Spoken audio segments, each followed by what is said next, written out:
सगळ्यांनी आपापला पेपर आपल्या आपल्या हातातच ठेवायचा आहे. आपण तो पेपर सगळ्यांसमोर वाचणार आहे आता आणि मग ना रेकॉर्डिंग केलेलं बरोबर सगळ्यात पहिलं त्याच्याकडे बघूया काय काय ते ऍक्च्युली सगळीकडे खूप सारा गोंधळ होतो आणि आवाज थोडा घुमतोय. थोडंसं शांतता ठेवा सगळ्यांना.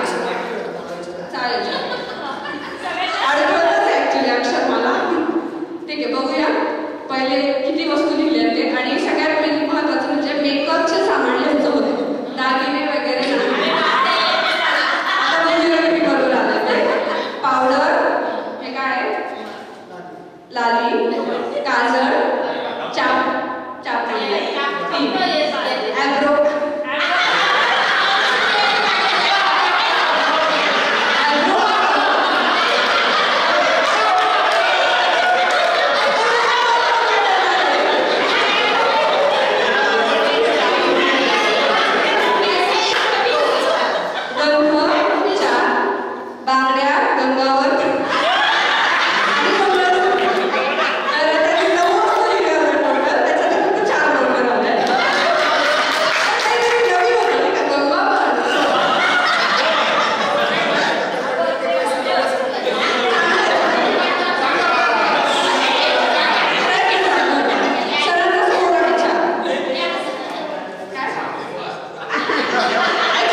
म्हणजे कमी पण येतात ते दोन्ही पण येणार नाही म्हणजे 1 2 3 4 आणि 5 5 झाले तुमचे सुद्धा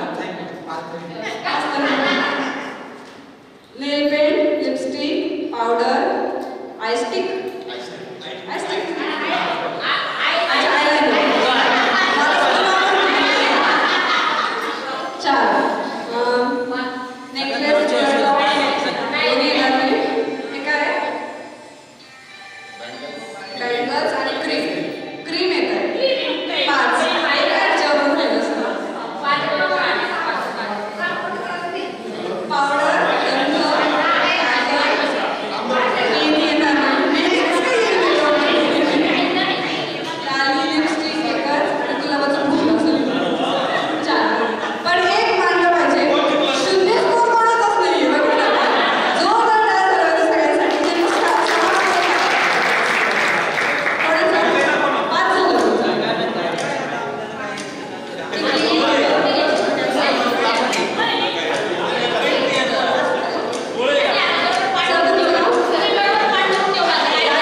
माननीय सर्व शिक्षकांचं या कार्यक्रमाच्या दुसऱ्या टप्प्यामध्ये खूप खूप स्वागत. जोरदार टाळ्यांनी आपण सर्व शिक्षकांचं या ठिकाणी स्वागत करूया. एकदा जोरदार टाळ्यांनी आपण सर्व शिक्षकांचं या ठिकाणी स्वागत करूया. सगळ्या शिक्षकांनी या सर्व विद्यार्थ्यांना घडवलंय आणि त्यांना आपल्या संपूर्ण जीवनाच्या रस्त्यावर वेळेवर मार्गावर लावलेलं आहे आणि म्हणूनच हे सर्व विद्यार्थी आज सुस्थितीत आहेत. आपलं आयुष्य अगदी उत्तम प्रकारे जगत आहेत आणि यामध्ये सगळ्यात महत्त्वाचा आणि मुलाचा वाटा आहे तो या सर्व शिक्षकांचा. या शिक्षकांमुळेच आज आपण सगळेजण आपल्या आपल्या आयुष्यामध्ये यशस्वी आहात आणि नक्कीच काही ना काहीतरी उत्तम काम आपल्या सगळ्यांच्या हातून घडत आहे. आपल्या सगळ्यांवरच उत्तम संस्कार या सर्व शिक्षकांनी केलेले आहेत आणि म्हणूनच या कार्यक्रमाच्या दुसऱ्या टप्प्यामध्ये या सर्व शिक्षकांप्रती आपलं ऋण व्यक्त करण्यासाठी, आदर व्यक्त करण्यासाठी या सर्व शिक्षकांना या ठिकाणी आपण निमंत्रित केलेलं आहे. खरं तर सगळेजण आता खूप वेगळे दिसायला लागलेले आहेत, सर्व शिक्षक सुद्धा आणि सर्व विद्यार्थी सुद्धा. कदाचित तुम्हाला कोणालाही विद्यार्थ्यांना ओळखता येणार नाही, पण या विद्यार्थ्यांच्या मनामध्ये तुम्हा सगळ्यांचा एक वेगळा ठसा आहे आणि ते सगळे विद्यार्थी तुम्हाला कधीच विसरू शकणार नाही असा तो ठसा आहे. त्या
ज्ञानदेव लोणारे सर यांचा सुद्धा आपण सत्कार या ठिकाणी करणार आहोत.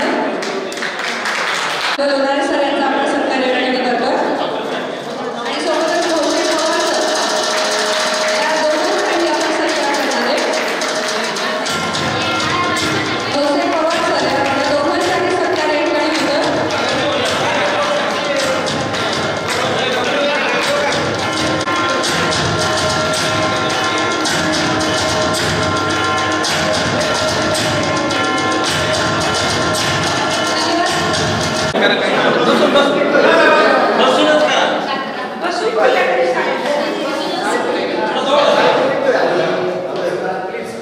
आदरणीय व्यासपीठ आणि माझ्या विद्यार्थी मित्रमैत्रिणी, आज या निमित्ताने आपल्याला भेटण्याचे योग आला.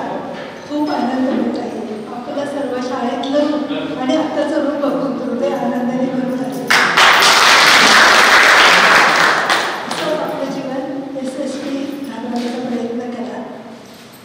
आज आपण सर्वांनी इतके वर्ष आपल्या लोटून सुद्धा आठवणीने आपण आठवण ठेवली. या मनोविज्ञान कार्यक्रमाला आम्हाला बोलवलं, आपल्याचं प्रेम व्यक्त केलं, त्याबद्दल मी शिक्षक पदाचा गौरव आज मी मानते. आपलं हे भावी जीवन सुद्धा असंच आनंदमय सुखमय जावं हीच या परमेश्वर चरणी प्रार्थना. सर्वदे सरांनी सुद्धा तुम्हाला आशीर्वाद पाठवले. यानंतर बिंदर सरांना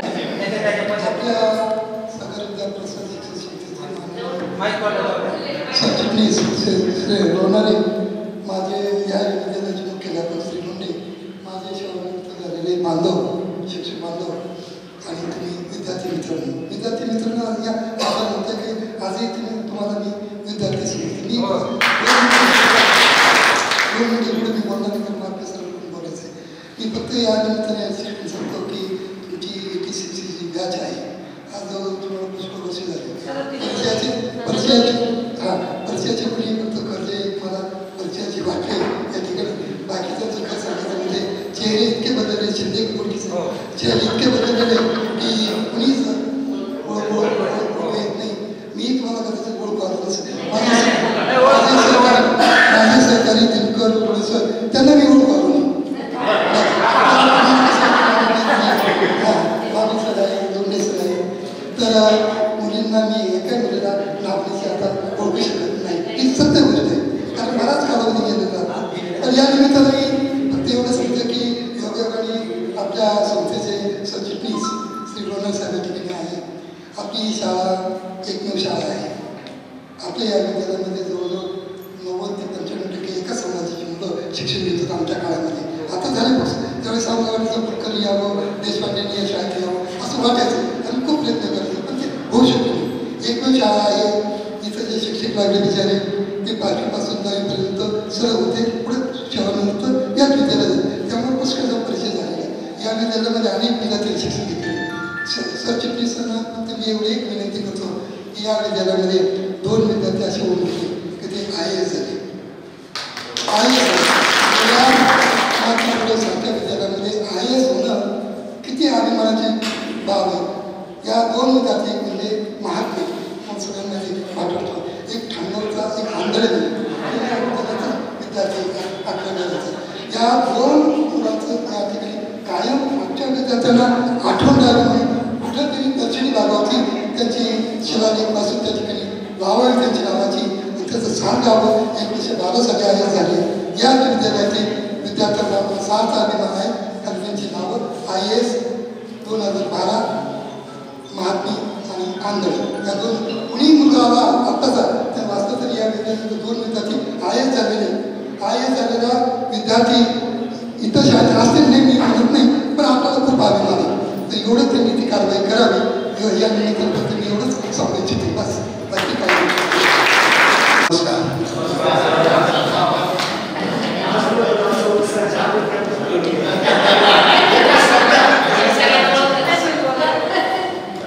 विद्यार्थी बंधू आणि भगिनींनो, व्यासपीठावर उपस्थित असलेले सर्व पोलीस सहकारी, सेक्रेटरी साहेब, आमच्या गावचे प्रतिनिधी म्हणून या शाळेचे संस्थेचे संचालक आणि पूर्वीचे तुम्ही आमचे विद्यार्थी पण त्याचं रूपांतर नंतर नात्यात झालं. कोणी साडूला भारत जावई झाला, गोरखबाई झाला, मंगलाच्या मेवण्याची मिसेस माझी बहीण झाली. असं नातं करून मी चेहरे ओळखण्याचा प्रयत्न केला. मला जयश्री पटकन ओळखू आले, जयश्री शाहिदीला ओळखलं. फक्त मला थोडस आठवणीतले राहिले मैना राहून अतिशय लाडकी विद्यार्थी. मैनारांना कदाचित चूक होण्याची शक्यता. लताच्या बरोबर अलका होती, मैना भारत आणि तू बरोबर एक्झॅक्ट. मी पुष्कळ चेहरे, एक 4-6 चेहरे फक्त मला अपरिचित राहिले नाही, तर जवळजवळ सगळे चेहरे नावानिशी कुटुंबासहित, म्हणजे तुमचे आई वडील बहीण भाऊ, किती भाऊ होते किती बहिणी या शाळेमध्ये होत्या, त्या आजही मला चांगल्या आठवतात. संजय जाधव टोटल कुटुंब, गुलाबराव पासून सगळे तोंडपाठ अगदी. आठवणी खूप आहे, सांगण्यासारखं खूप आहे. तर तुमच्यामध्ये फार म्हणजे तुमची आम्ही जी अपेक्षा करतो नेहमी ती ऑलराऊंड डेव्हलपमेंट. तुम्ही सगळ्या बाजूने विकसित लक्षात आलं.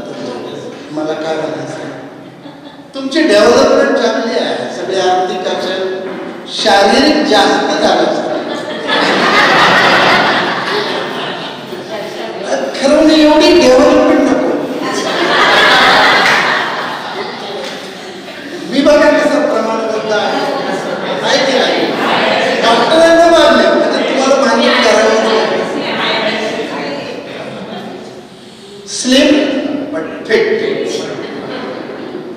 बरेचसे आजार येऊन गेले, अगदी मी गोज्याला स्पर्श करून परत आलो, पण फिट आहे. त्याला माझे डॉक्टर साहेब आहे, राजू आहे, हे सगळे साक्षीदार आहे की याचं एकमेव सिक्रेट काय असेल तर आनंदी वृत्ती, आध्यात्मिक टच आणि सतत काय आनंदी व्यायाम करायचा. तुम्हाला चांगलं आहे, व्यायाम करत राहा, आयुष्य आपोआप वाढतं. कितीही बोलावणं येत द्या, त्याला परत जावं लागतं. त्याला नको अजून काही घटका भरली नाही. तुमच्याकडे सगळ्यांकडे बघितले, तुम्ही मला मधून भेटत असता.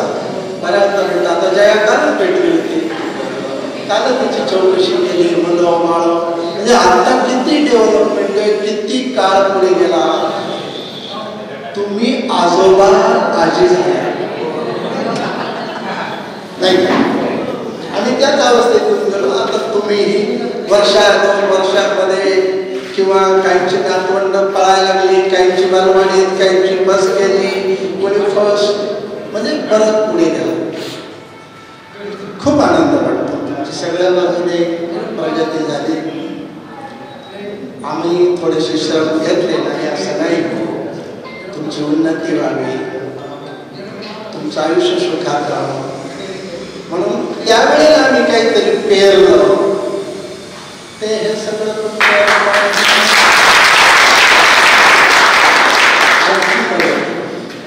तुमची आणखी प्रगती ही आमची इच्छा असते.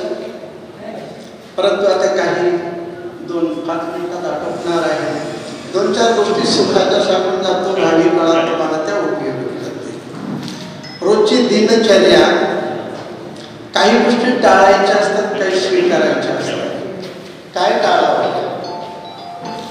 टाळलं पाहिजे. विषारी साप असला तर तो टाळला जातो, त्याला वळसा घालून किंवा त्याच्यापासून दूर राहावं लागतो. तसं आयुष्यामध्ये सुद्धा काही गोष्टी दूर ठेवायच्या असतात. त्याच्यामध्ये आहे विषारी विचार. मनाला कुठलाही वाईट विचार येऊ द्यायचा नाही. आला तर तो घालवला पाहिजे. तो जात नसेल तर त्याच्यासाठी दुसरा चांगला विचार स्वीकारावा लागतो, तेव्हा तो वाईट विचार बाहेर जात असतो.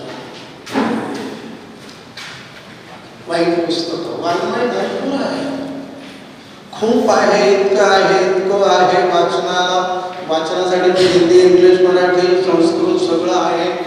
परंतु जे वाईट दिसलं, कदाचित एखादं वाचता एखाद्या पानावर एखादा विचार वाचला आणि तो नकोसा वाटला तर ते पुस्तक बाजूला ठेवलं पाहिजे.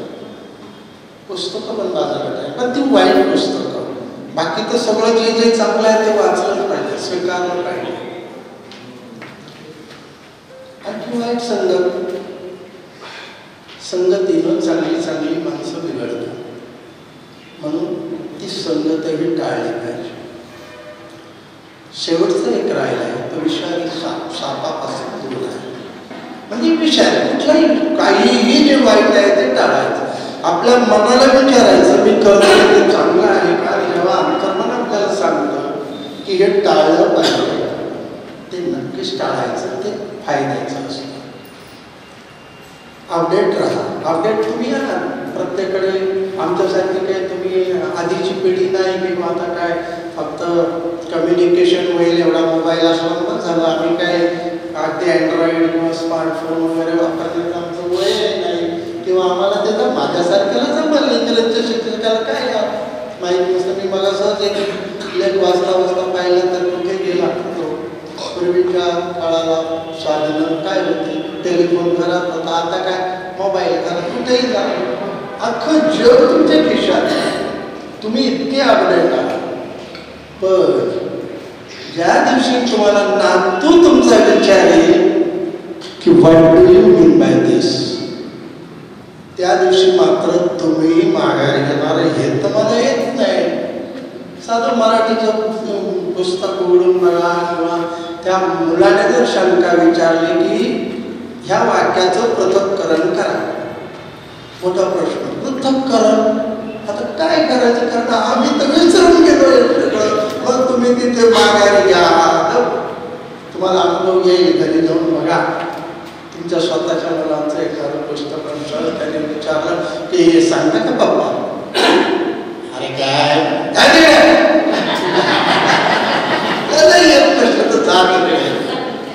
असं घडतं, रोज घडतं.